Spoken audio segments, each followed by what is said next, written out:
Dear student, welcome to all. जैसा कि आप लोग जानते हैं कि हम लोग क्लास टेंथ की साइंस पढ़ रहे हैं और क्लास टेंथ की साइंस में बायोलॉजी का सेक्शन पढ़ रहे हैं। और बायोलॉजी में आज जो हम लोगों की टॉपिक है वो टॉपिक है पादप में पोषण यानी पादपों में पोषण। आप जानते हैं कि पौधे कैसे होते हैं, स्वपोषी होते हैं। जब स्वपोषी होते हैं तो अपना भोजन खुद ही बनाते हैं। सरल अकार्बनिक पदार्थों से कार्बनिक पदार्थों का निर्माण होता है। जो कार्बनिक पदार्थ पौधों द्वारा बनाए जाते हैं, मैंने कल आपको बताया था स्वपोषी पोषण में, जो कार्बनिक पदार्थ पौधों द्वारा बनाए जाते हैं उन्हीं कार्बनिक पदार्थों को अपने आवश्यकता के अनुसार पौधे उपयोग में ले लेते हैं, जिसे ग्लूकोज कहा जाता है।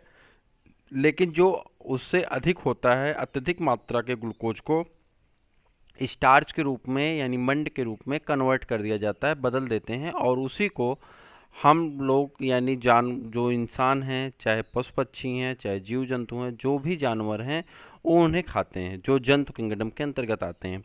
उससे उन्हें ऊर्जा प्राप्त होती है। अब उसमें क्या होता है कि जब इंसानों के पास या जानवरों के पास ग्लूकोज की मात्रा अधिक हो जाती है तो वह उसे ग्लाइकोजन के रूप में स्टोर करता है। इतनी तक बातें हम लोगों ने कल पढ़ ली थी। आज जो हम लोगों को पढ़ना है पादप में पोषण होता कैसे, इसे पढ़ना है। साथ में इसमें कुछ प्रैक्टिकल चीज़ें इंक्लूड की गई हैं तो उसको भी हम लोग देखते हैं, क्योंकि वहाँ से 2 नंबर 1 नंबर का क्वेश्चन पूछ लिया जाता है।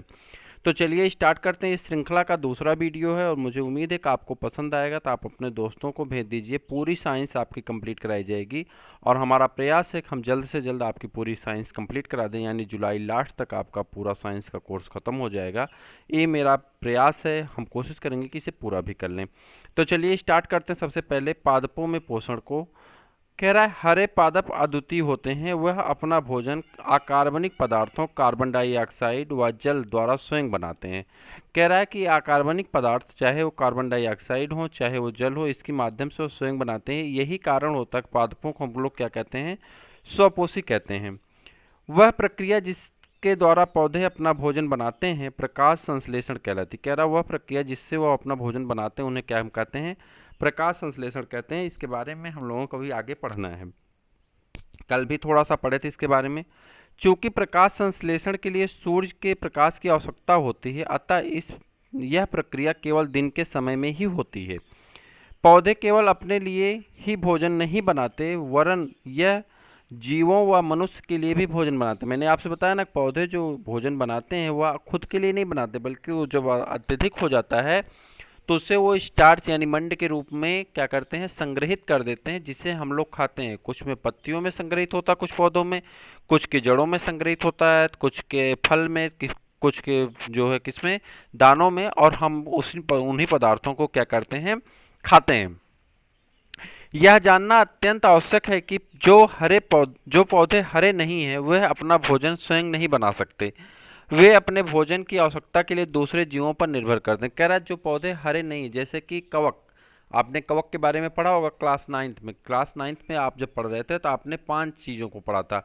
कौन कौन से किंगडम पढ़े थे, 5 किंगडम के बारे में पढ़ा था आपने। पहला किंगडम था जो आपका, एक सेकंड रुक जाइए, जो पहला किंगडम था उस किंगडम के बारे में आपने जो पढ़ा था उसका नाम क्या था। तो यहाँ पे था मोनेरा किंगडम। कौन सा था, पहला मोनेरा, दूसरा प्रोटिस्टा और तीसरा फंजाई।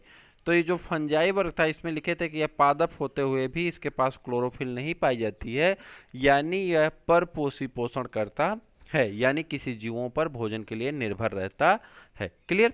और उसके बाद एक 3 हो गए थे आपका, मोनेरा और प्रोटिस्टा, फंजाई और उसके बाद प्लांटी और एनिमेलिया। 5 किंगडम होते हैं। 5 किंगडम क्लासिफिकेशन आपने क्लास नाइन्थ में पढ़ा है। तो चलिए आगे बढ़ते हैं। कह रहा प्रकाश संश्लेषण, यह प्रक्रिया पौधों के हरे भागों में होती। कहाँ पे होती है, पौधों के हरे भागों में होती है। अब हरे भाग कहाँ पे होते हैं, हरे भाग क्या होते हैं, 2 जगह पाए जाते हैं। पौधों को आप कितने भागों में बांट देते हैं, 3 भागों में बांट देते हैं। कैसे कैसे, साकी पौधे, झाड़ के पौधे और पेड़। ठीक, तो यहाँ पे जो साकी पौधे होते हैं, जैसे बरसीम है, पालक है, चौराई है, बथुआ है, ये सब किस में आते हैं, साकी पौधे के अंतर्गत आते हैं। ठीक है। और झाड़ी के अंतर्गत कौन आता है, जैसे आपका ये गुड़हल है, ठीक है। और उसके बाद आपका क्या है, क्या कहते हैं, गुड़हल के अलावा अगर जाएंगे तो आप तुलसी है, गुलाब है, ये सब किस में आते हैं, झाड़ी के अंतर्गत आते हैं। ठीक। तो जो साकी पौधे होते हैं इनका तना कैसा होता है, हरा होता है। तो कह रहा है कि इनमें फोटोसिंथेसिस की जो यानी प्रकाश संश्लेषण की जो क्रिया होती है वो कहाँ पे होती है, हरे भागों में होती है। पौधे कार्बन डाइऑक्साइड कहाँ से प्राप्त करते हैं? वायु से। वायु में कार्बन डाइऑक्साइड है, आप जानते हैं इन्वायरमेंट में कार्बन डाइऑक्साइड की कितनी मात्रा है? 0.03% मात्रा कार्बन डाइऑक्साइड की हमारे पर्यावरण में पाई जाती है। ऐसा जब आप carbon dioxide cycle class 9th में पढ़े थे तो इसको भी वहाँ पे आपने पढ़ा है। तथा जल मिट्टी से प्राप्त करते हैं। सूर्य से प्रकाश को हरित लवक यानी क्लोरोप्लास्ट, अब इसको भी आपने क्लास 9th में सेल वाले चैप्टर में पढ़ा है। इन सभी चीज़ों के बारे में थोड़ी थोड़ी जानकारी आपको क्लास 9th में मिली है, वहाँ से सब चीज़ों को जोड़ना है। इसीलिए कहा जाता है कि आपका जो क्लास है उसे अगर आप पढ़ते रहेंगे तो आपकी तैयारी में आपको सरलता मिलती जाएगी। तो अब देखिए कार्बन डाइऑक्साइड का परसेंटेज कितना है हमारे वायुमंडल में? 0.03% है। पौधे वहीं से कार्बन डाइऑक्साइड लेते हैं। जल को कहाँ से लेते हैं? मिट्टी से लेते हैं। आपने ऊतक वाले चैप्टर में पढ़ा था, एक ऊतक का नाम था जाइलम और एक ऊतक का नाम क्या था? फ्लोएम।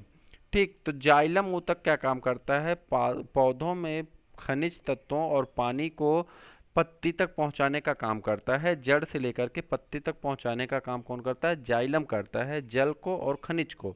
तो जाइलम से जल और खनिज आपको याद रहेगा। अब यहाँ पे जो चीज़ें हैं वो चीज़ें ये हैं कि इसके बारे में भी आप क्लास 9th में पढ़े हैं ऊतक वाले चैप्टर में। तो यहाँ पे हम कह रहे हैं कि वायु आपको कहाँ से मिल गई? पत्ती एब्जॉर्ब कर ली, पत्ती अवशोषित कर ली, किस कहाँ पाया जाता है? इन्वायरमेंट में। जल कहाँ से मिलता है? इसको मिट्टी से, मिट्टी में आप जल डालते हैं वहाँ से। सूरज का प्रकाश सूरज से ही मिल जाएगा उसे। और हरित लवक, पौधे में हरित लवक पाया जाता है, क्लोरोप्लास्ट पाया जाता है। द्वारा ग्रहण करके इसका उपयोग कार्बोहाइड्रेट यानी ग्लूकोज बनाने में ये करते हैं। इसका उपयोग कहाँ करते हैं? ग्लूकोज के निर्माण में करते हैं, जो कि पौधों के लिए भोजन का कार्य करता है। यही ग्लूकोज पौधे अपने भोजन के लिए उपयोग करते हैं।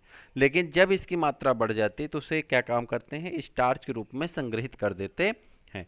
प्रकाश संश्लेषण, प्रकाश संश्लेषण को हम इस प्रकार परिभाषित कर सकते हैं। प्रकाश संश्लेषण वह उपापचय क्रिया है जिसके द्वारा अकार्बनिक सरल यौगिकों जल कार्बन डाइऑक्साइड को प्रकाशीय ऊर्जा के द्वारा कार्बोहाइड्रेट के रूप में बदल दिया जाता है। उसे ही हम क्या कहते हैं? प्रकाश संश्लेषण कहते हैं। प्रकाश संश्लेषण में पर्णहरिम यानी क्लोरोफिल की उपस्थिति में होता है और इसमें ऑक्सीजन उप उत्पाद बनता है। यानी प्रकाश संश्लेषण जब पूरा हो जाता है तो जो इसमें उत्पाद निकलता है वो क्या निकलता है? ऑक्सीजन। और जो पौधों द्वारा ऑक्सीजन निकाला जाता है उन्हीं ऑक्सीजन को हम लोग क्या करते हैं? ग्रहण करते हैं। तो मुझे उम्मीद है कि आपको इतनी बातें समझ में आ गई होंगी। अब देखिए यहाँ पे एक छोटा सा डायग्राम के माध्यम से हम लोग इसको समझते हैं। यहाँ पे जैसे एक मान लीजिए एक तना है, एक पौधे का तना है और इसमें से निकली हुई एक क्या है? उसकी पत्ती है। क्लियर? यहाँ तक तो कोई दिक्कत होगी नहीं। ये पत्ती रही और ये इसका तना रहा। तने के नीचे यहाँ पे लगी हुई इसकी क्या है? जड़ है। सपोज करना है ये जड़ है। अब जड़ में क्या होता है कि आप पौधों में जाते हैं, क्या काम करते हैं? पानी डालते हैं। तो अब यहाँ पर आप मान लीजिए थोड़ा सी जगह बना करके यहाँ पे आपने पानी डाल दिया, खाद डाल दिया।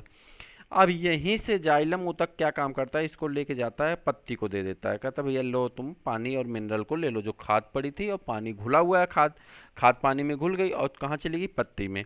पत्ती को क्या मिल गया? पानी मिल चुका है, पत्ती को पानी मिल चुका है।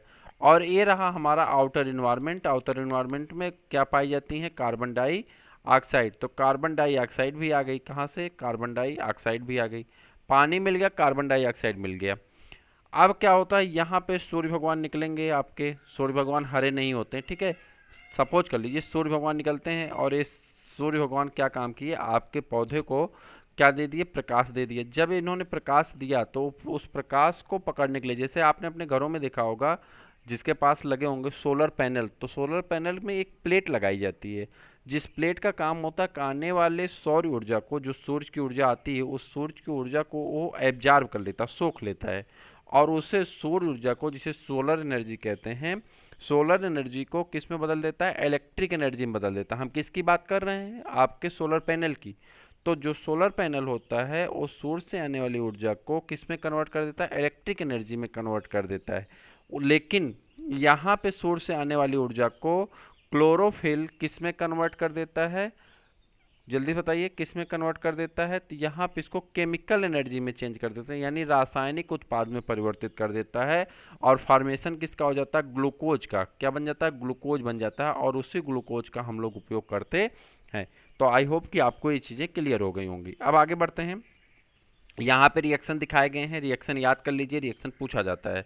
तो रिएक्शन में सबसे पहले अगर आप ध्यान देंगे तो यहाँ पे आपको दिया गया है कि कार्बन डाइऑक्साइड है, कितने मालिक्यूल हैं कार्बन डाइऑक्साइड के? 6 मालिक्यूल हैं। पानी के कितने मालिक्यूल हैं? 12 मालिक्यूल हैं।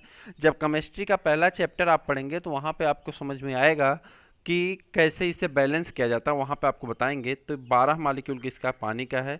तो इससे मिलकर के किसका फॉर्मेशन होता है? ग्लूकोज का फॉर्मेशन हो गया। और क्या बन गया? पानी बन गया। और क्या बन गया? उस उत्पाद में ऑक्सीजन का निर्माण हो जाता है।